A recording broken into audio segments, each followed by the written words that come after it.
ఇంగ్లీష్‌లో మాట్లాడాలంటే భయమా? మీలాంటి వాళ్ళ కోసమే spoken English personal training classes వెంటనే జాయిన్ అవ్వండి.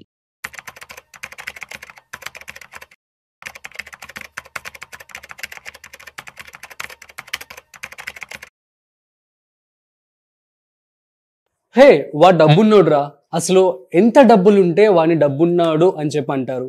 అసలు ఒక సక్సెస్ఫుల్ లైఫ్ స్టైల్ని, సొఫిస్టికేటెడ్ లైఫ్ స్టైల్ని కనుక లీడ్ చేయాలి అంటే ఎంత డబ్బులు కావాల్సి ఉంటుంది? దీనికి సంబంధించి పూర్తి సమాచారం ఇవాళ మనతో చెప్పడానికి ఫైనాన్షియల్ ఎక్స్పర్ట్ గిరిబాబు గారు ఉన్నారు. సో వారి మాటల్లోనే మరింత సమాచారం అడిగి తెలుసుకుందాం. హాయ్, హలో, నమస్తే, వెల్కమ్ టు సుమన్ టీవీ. నేను మీ Rajeev Pasupuleti. So let's start.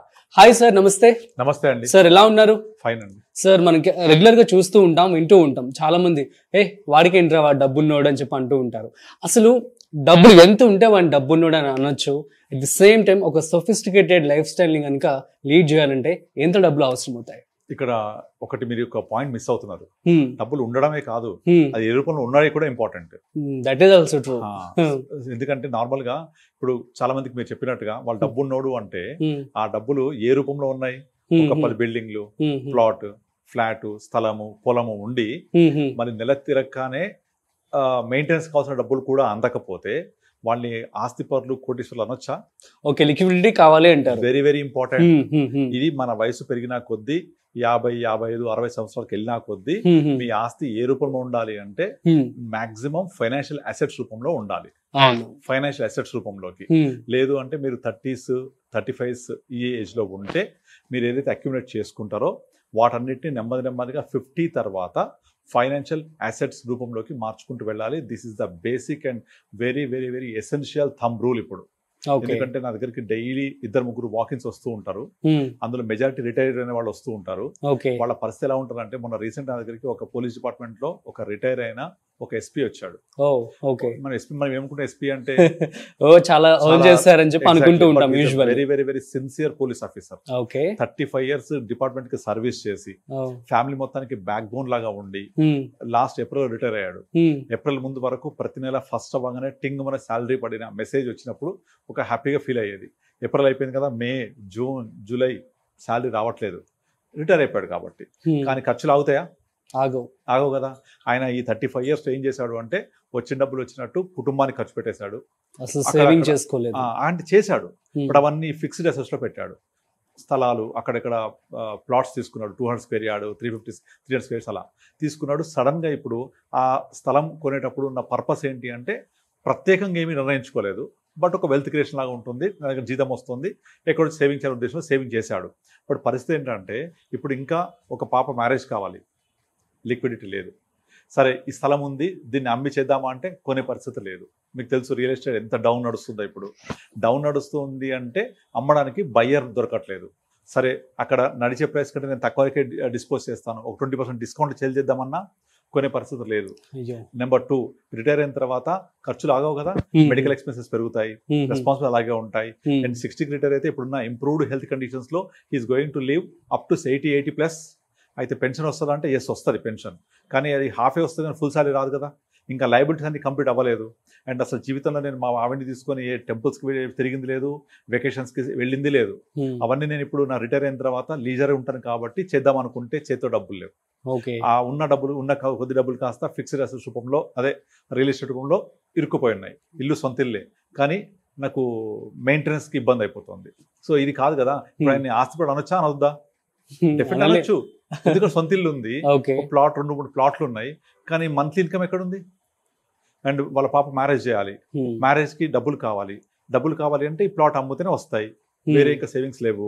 ఆ జీపీఎఫ్, పిఎఫ్ ఉన్నాయి డబ్బులు, అవి కూడా అవి వచ్చినాయి కాస్త ఇమీడియట్లీ కొంత మెయింటెనెన్స్ కి దీనికి నడిచిపోతుంది. ఇప్పుడు he's looking at next 20 years. 20 years తింటూ కూర్చోగలం వీటితోటి, కొండలని కరిగిపోతూ ఉంటాయి. సో ఆ లిక్విడిటీ ఎక్కడ ఉంది అంటే పోనీ ఆ ఉన్నే తింటూ కూర్చుంటే ఫ్యూచర్ నీడ్స్ ఎలా? అండ్ ఇంకొకటి, ఇవాళ మంత్లీ మెయింటైన్ చేయాలి అంటే ఒక కుటుంబానికి మినిమం 50,000 కంపల్సరీ కావాల్సిందే ఇవాళ. ఒక 5 years తర్వాత దట్ బికమ్ డబల్, మళ్ళీ 10 years తర్వాత మెడికల్ ఎక్స్పెన్సెస్, ఇంకా వేరే ఇంకేదైనా వెకేషన్స్కి వెళ్ళాలి, ఏదైనా శుభకార్యాలు ఉన్నాయనుకోండి, ఖర్చులు ఉంటాయి కదా. సో ఇక్కడ ఆస్తిపరులు అంటే డబ్బు రూపంలో ఉండడం చాలా చాలా ఇంపార్టెంట్ మన వయసు పెరిగే కొద్దీ. అదే మీరు 30లో ఉన్నారనుకోండి, 30లో ఉంటే ప్రాబ్లం లేదు, మీరు ఉన్న డబ్బులతోటి ప్లాట్లు కొనండి, మీకు ఇన్కమ్ వస్తూ ఉంటుంది, ఆదాయం వస్తుంటుంది, శాలరీ వస్తుంటుంది, you have a time to do other than job కూడా వేరే బిజినెస్ చేసే అవకాశం ఉంటుంది, ఎనర్జీ ఉంటుంది, టైం ఉంటుంది అన్ని.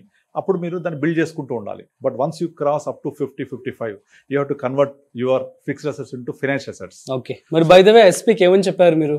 లేదు, లిక్విడిటీ లేదు, ఇమీడియట్ అమ్మాల్సిందే, అమ్మకపోతే మన డబ్బులు రావు. మరి ఇక్కడ డబ్బులు లేనప్పుడు నేను ఏం చేస్తాను? సో నేను చెప్పానంటే ఉన్న ఏదైతే ఇప్పుడు పెన్షన్ది వస్తుంది మన ఇది మన జీపీఎఫ్, తర్వాత కొంత గ్రాట్యుటీ వస్తుంది, గవర్నమెంట్ ఇస్తుంది కదా, ఇంక ఇవ్వలేదంట వాళ్ళకు, వస్తుంది ఇప్పుడు నెక్స్ట్ 1-2 monthsలో వస్తే దాన్ని అంతా తీసుకెళ్లి మ్యూచువల్ ఫండ్లో ఇన్వెస్ట్ చేసి SWP తీసుకోమని చెప్పాను.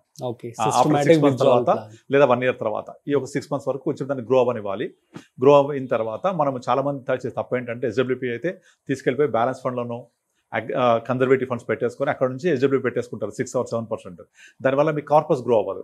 అలా కాకుండా నేను ఒక 1 year డిఫర్ చేయండి, అంటే 1 year డిఫర్ చేయడం అంటే ఇవాళ ఇన్వెస్ట్ చేసి ఒక 1 year వెయిట్ చేయండి. ఈ 1 year కి కావాల్సిన మనీ మెయింటెనెన్స్ దగ్గర పెట్టుకోండి. ఈ 1 year తర్వాత గ్రో అవుద్ది కదా, అంటే అట్లీస్ట్ ఒక 10-12% గ్రో అయింది అనుకోండి, అంటే మంచి flexi cap, large cap, large and mid cap, multi cap ఇలాంటి ఫండ్స్ పెట్టుకొని ఒక 1 year వరకు గ్రో చేసి ఆ గ్రో అయిన అమౌంట్ని సపరేట్ బకెట్ క్రియేట్ చేసి, that's what I do generally. ఒక సపరేట్ బకెట్ క్రియేట్ చేసి అందులో నుంచి SWP పెట్టుకుంటాం.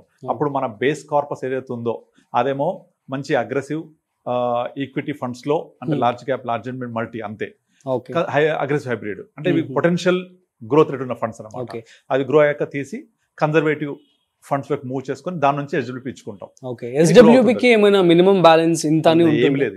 మనము ఇలా క్రియేట్ చేసుకొని 2 buckets, one is growth oriented funds పెట్టుకొని వచ్చిన గ్రోత్ ని కన్జర్వేటివ్ ఫండ్స్ పెట్టుకొని ఇది SWP చేసుకుంటూ ఉండాలి. ఇలా చేయడం వల్ల ఏమైతుంది, కార్పస్ అలాగే ఉంటుంది కదా, ప్లస్ గ్రో అవుతుంది కదా. సో కనుక ఇవాళ నాకు 50,000 సరిపోయింది, 2-3 ఏళ్ల తర్వాత 50 సరిపోదు, పెంచాలి. అప్పుడు ఇలా పెరుగుతూ ఉంటే నేను పెంచుకోవడానికి స్కోప్ దొరుకుతూ ఉంటుంది. అట్లా ఉన్న డబ్బులు ఏవైతే ఇప్పుడు రిటర్న్ ఎంత వస్తున్నాయో that the only resources he has right now. మిగతా అన్ని మీరు అన్నట్టుగా ఆస్తిపరుడే, కానీ లిక్విడిటీ లేకపోవడం వల్ల వాళ్ళు ఆస్తిపరుడు అనొచ్చా అంటే బిగ్ క్వశ్చన్ మార్క్.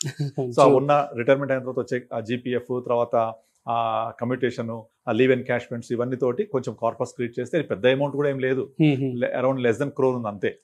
ఆ క్రోర్ మీద ఎంత పెట్టగలం మనం SWP? సో కనుక అట్లీస్ట్ రిటైర్ అయినట్టుకి మనము మన లైఫ్ స్టైల్కి తగ్గట్టు కనీసం ఒక 3 to 4 crores జమ చేసుకోవాలి. జమ చేయాలి అంటే మీరు ఈ ప్లాన్ ఒకరోజు చేస్తే రాదు, అట్లీస్ట్ మీరు 35-40 years వచ్చినప్పటి నుంచే మన రిటైర్మెంట్ కోసం ప్లాన్ చేసుకుంటూ ఉండాలి. At the same time children education, children marriage, other liabilities ఇవన్నీ చేసుకుంటూ ఫుల్ఫిల్ చేసుకుంటూ ఒక 3-4 crores జమ అవ్వాలి అంటే మీ ఇన్వెస్ట్మెంట్ జర్నీ 20 years ముందు స్టార్ట్ అవ్వాలి. అప్పుడే పవర్ ఆఫ్ కాంపౌండింగ్ మనం చూడగలుగుతాం. ఆ పవర్ ఆఫ్ కాంపౌండింగ్ తర్వాత మనకు వచ్చే రిటర్న్ లో నుంచి మనం లైఫ్ టైం ఎంజాయ్ చేస్తూ ఉండొచ్చు. ఎందుకంటే ఇప్పుడు ఒకప్పుడు లాగా మనం తప్పు చేస్తే దేవుడు నీకు శిక్షిస్తారని చెప్పేవాళ్ళం కదా, దేవుడు అడ్వాన్స్ అయిపోయాడు. తప్పు చేస్తే ఈ జన్మలోనే శిక్ష, ఈ జన్మలోనే అన్ని అయిపోతాయి. అట్లాగే ఈ జన్మలో మనము ఏదైతే సంపాదిస్తున్నామో, నేను నా కోసం, నా ఫ్యామిలీ కోసం నేను స్పెండ్ చేయాలి, లైఫ్ లీడ్ చేయాలి. లైఫ్ అంటే ఏంటి? లీడ్ చేయడమే కదా, జీవితం అంటే జీవించడమే కదా. అంతేగాని నేను సంపాదించి నా పిల్లలకి ఇస్తా, నేను సంపాదించి వాళ్ళకు ఏం లేకుండా ఇబ్బంది లేకుండా చేస్తా, వాళ్ళకు 10 కోట్లు క్రియేట్ చేస్తా అంటే వాళ్ళు సంపాదించలేరా? దాని వాళ్ళు సోమారిపోతులు అవుతారు తప్ప వాళ్ళకు మనం ఇచ్చేది అది కరెక్ట్ కాదు అది యాక్చువల్గా. సో వాళ్ళకి let them make to how to live, ఎలా సంపాదించుకోవాలో మార్గం నేర్పాలి. ఇప్పుడు మన ఒక సింహం ఉందనుకోండి, అది జూలో ఉందనుకోండి, జూలో సింహాన్ని వాడు ఒక చిన్న అంటర్ పట్టుకొని ఇట్లా కూర్చొని లేస్తాడు. ఎందుకంటే చిన్నప్పటి నుంచి ట్రైన్ చేశారు దాన్ని, పాపం దాని నైజం మర్చిపోయింది, అది హంటింగ్ చేయడం మర్చిపోయింది. దాన్ని అడవిలో వదిలేయండి, ఆ సింహాన్ని 10 రోజులు చచ్చిపోతుంది, అది కుక్కలు చంపేస్తుంది దాన్ని, ఎందుకంటే అది వేటాడడం మర్చిపోయింది. అలాగే పిల్లలకు కూడా మనము ఎలా సంపాదించాలి నేర్పాలి ఇప్పటి నుంచి. అంతేగాని వాళ్ళకి నేను సంపాదించి వాళ్ళకి ఇస్తా, సంపాదించి చేస్తా. అందుకే ఇప్పుడు ఏసీబీ పట్టుకుంటారు కదా కొంతమంది పెద్ద ఆఫీసర్స్ని, వాళ్ళ దగ్గర 100 కోట్లు వెళ్తాయి. నిజంగా అది ఏం చేసుకుంటారు నాకు అర్థం కాదు. 60 సంవత్సరాలు 70, ఇప్పుడు రీసెంట్గా దొరికిన ఆయన దగ్గర 70 సంవత్సరాల తర్వాత ఇప్పుడు అంత సంపద ఉంది, ఒక 500 కోట్లు ఉంది. పేపర్లో 500 వస్తే నిజంగా 1000 కోట్లు ఉండొచ్చు. ఆయన వయసు ఆల్రెడీ 70 సంవత్సరాలు. ఏం చేసుకుంటాడు అంటే కొడుకులకు ఇద్దామన్న ఉద్దేశం అయింది. ఇస్తే వాళ్ళు మంచోళ్ళు అనుకోండి, కొడుకులు ఎంత డబ్బులు ఇచ్చినా సరిపోదు. చెడ్డోళ్ళు అనుకోండి, వాళ్ళకు ఎంత ఇచ్చినా సరిపోదు, మంచోడికి అవసరమే ఉండదు. అంతేనా? మంచోళ్ళకి అవసరం ఉండదు, చెడ్డ వాళ్ళకి ఎంత ఇచ్చినా సరిపోదు. మరి ఎందుకు ఇవ్వాలి వాళ్ళకు? అంటే మనము హ్యాపీగా ఇప్పుడు ఆయన అంత సంపాదించి నిజంగా నిద్రపోగలుగుతాడా హ్యాపీగా? చెప్పండి. ఎక్కడ ఏ కాలింగ్ బెల్ నొక్కితే ఎవరు వచ్చిందని భయం, ఏ అన్నోన్ నెంబర్ మోగితే ఫోన్ మోగితే ఎవరు ఫోన్ చేశారని భయం. అవసరం అది?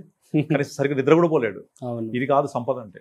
నువ్వు హ్యాపీగా నిద్రపోవాలి, హ్యాపీగా తినది అరగాలి. ఓకే. సో ఇది యాక్చువల్గా ఆస్తి అంటే. అది సంపాదించాలి అంటే మీరు liquidity is very very important. That liquidity through నిజాయితీ. ఆ లిక్విడిటీ తోటి మీరు మీ యొక్క కార్పొరేట్ బిల్డ్ చేసుకోవాలి. బటన్ కొడితే డబ్బులు రావాలి. ఇది ఫిక్స్డ్ అసెట్స్ ఎప్పుడు చేయాలి? ఎట్ ద ఏజ్ ఆఫ్ 30, 35, 40 దాన్ని కన్వర్ట్ చేయాలి. చాలా ఎగ్జాంపుల్స్ చెప్పాను. So let's come back to the question sir. So నేను క్వశ్చన్ ఏమన్నాను అంటే ఇప్పుడు ఇంత డబ్బులు ఉంటే వాడు ఆస్తిపరుడు. సో అరౌండ్ ఇప్పుడు మీరు చెప్పిన దాన్ని బట్టి 3 to 4 crores అంటారు as of now. 3 to 4 crores ఉంటే మనం మంత్లీ ఒక 2.5 lakh తీసుకోవచ్చు. ఓకే. తీసుకుంటే అక్కడ లైబిలిటీస్ బట్టి, లైఫ్ స్టైల్ బట్టి. ఇప్పుడు నార్మల్ గా మనము 10, 15, 20 సంవత్సరాల నుంచి ఇప్పుడు వరకు లేదా ఇంకా ముందు నుంచి చూసుకుంటే మార్నింగ్ 4 ఇడ్లీ, మధ్యాహ్నం ఇంత లంచ్, రాత్రి 2 చపాతి, ఇదే కదా. దీని ఖర్చు ఎంత పెరిగింది? చాలా తక్కువ పెరిగింది. సో మనకు పెరుగుతున్నాయి ధరలు, ఖర్చులు రెండు ఉంటాయి. పెరుగుతున్నాయి ధరల, ఖర్చులు పెరుగుతుంటాయి. అంటే మనం పెట్టే ఖర్చులు అవి, ధరలు కాదు. ధరలు దాని పాటికి అది స్థిరంగా 5-6% పెరుగుతాయి. కానీ ఖర్చులు ఎక్కువ పెరిగినాయి. ఎగ్జాంపుల్ ఇప్పుడు మీరు సెల్ ఫోన్ తీసుకోండి, life style expenses, left trap. అది సెల్ ఫోన్ తీసుకోండి, ఒక 15 years బ్యాక్ ఎంత ఉండే? చాలా తక్కువ ఉండే, 5,000, 6,000, 7,000. ఇప్పుడు 30,000, 40,000 తక్కువ ఫోన్ ఉందా ఎవరి దగ్గర? లేదు. అసలు 30,000 కాదు, 1 lakh వెళ్ళిపోయింది కదా. 1 lakh దాటేసింది. అండ్ ఆ ఫోన్ లైఫ్ ఎంత? Hardly 2 years. అంటే every 2 years you need a new phone. And ఇదివరకు ఇంటికో టీవీ, ఇప్పుడు రూమ్ కో టీవీ. అవునా? ఇంట్లో ఒక ఫోన్, ఇప్పుడు మనిషికో ఫోను, 2 phones. ఒకప్పుడు కేబుల్ టీవీ ఉంటే 200 రూపాయలు. ఇవాళ కేబుల్ టీవీ పోయింది కదా. కేబుల్ టీవీ పోయి ఓటీటీలు వచ్చిన తర్వాత, ఈ మన లైక్ ఇవన్నీ వచ్చిన తర్వాత మనకు యాక్చువల్గా కాస్ట్ తగ్గించాయా? పెంచాయి చాలా. పేపర్ యూజ్ అని పెట్టారు కదా, పేపర్ యూజ్ అంటే మీరు వాడితేనే కట్టాలి. అదే మీరు సిటీ కేబుల్ అలాంటి వాటిలో వేస్తే 250 కట్టేస్తారు, ఎక్కువ ఖర్చు అవుతుంది అంటారు. ఇక్కడ నిజంగా ఎప్పుడు ఖర్చు అవుతుంది? ఇప్పుడు కాదు, అప్పుడు 250తో పోయేది. Today we are paying more than 1,000 rupees. అన్ని ఓటీటీస్, సబ్స్క్రిప్షన్స్, తర్వాత ఈ సెటిలైట్ టీవీస్ పెట్టుకుంటే 1,000 rupees is just nothing. And వైఫైలో నిల్లు లేదు. ఇవన్నీ పెరిగాయా? ఏంటి? ఖర్చులు. సో ఇవి పెరుగుతూ ఉంటాయి, ఇలాగే పెరుగుతూ ఉంటాయి ఇంకా. అండ్ తర్వాత మనం ఏం చేస్తాము? ఫస్ట్ ఉన్న ఇల్లు నార్మల్ డబుల్ బెడ్రూమ్ సరిపోదు, will move to other big house. అక్కడి నుంచి గేటెడ్ కమ్యూనిటీ, అక్కడి నుంచి హై రైజ్. పెరిగినా కొద్దీ ఖర్చులు అట్లే పెరుగుతూ ఉంటాయి, అట్లాగే మెయింటెనెన్స్ పెరుగుతూ ఉంటుంది. సో ఇవన్నీ పెరిగినప్పుడు మనకి ఏం కావాలి? లిక్విడిటీ కావాలి. సో అక్కడ మీకు ఎంత డబ్బులు ఉంటే సరిపోద్ది అంటే, మనకు నార్మల్గా 4 ఇడ్లీ, ఇంత లంచ్, 2 చపాతీకి సరిపోయేంత ఉంటే సరిపోతుంది. కానీ మన లైఫ్ స్టైల్ని లీడ్ చేయాలి, లైఫ్ లివింగ్ చేయాలి, బాగుండాలి అనుకుంటే అట్లీస్ట్ మీరు ఒక 20 years పీరియడ్లో సంపాదించిన ప్రతి 100 రూపాయల్లో 15% సేవ్ చేయండి. That's a thumb rule. అంటే ఎంత ఉంటే కాదు, ఎంత కావాలి ఇంపార్టెంట్ కదా. ఎంత కావాలి అనుకుంటేనే మనము చేయగలుగుతాం. ఆ కావాలి దానికి మన దగ్గర ముందు నుంచి ఎంత మనం ప్లాన్ చేసుకుంటూ వెళ్ళాలి, ఇన్కమ్లో ఎంత నేను కంట్రిబ్యూట్ చేయాలి, అది ఎంత గ్రో అవ్వాలి, ఎంత రావాలి నాకు. సో మనకి ఎంత కావాలి ఆలోచించాలి, ఎంత ఉండాలో కాదు. ఉండాలంటే హద్దే ఉండదు దానికి కదా. Super sir, thank you so much. So guys, మీ అందరికీ అర్థమైంది కదా. సో ప్రజెంట్ మనం చూస్తున్నట్టయితే ఇన్ఫ్లేషన్ అనేది ఎప్పటికప్పుడు పెరుగుతూ వస్తుంది. సో కాబట్టి మీ యొక్క నీడ్స్ని బట్టి, మీ యొక్క అవసరాలను బట్టి మీరు ఇన్వెస్ట్మెంట్ అయితే చేసుకోండి. సో మరొక ఇంట్రెస్టింగ్ కాంటెంట్తో మళ్ళీ కలుద్దాం. అంతవరకు చూస్తూనే ఉండండి Suman TV. This is Rajeev signing off. Video నచ్చినట్లయితే like, share and subscribe. Thanks for watching.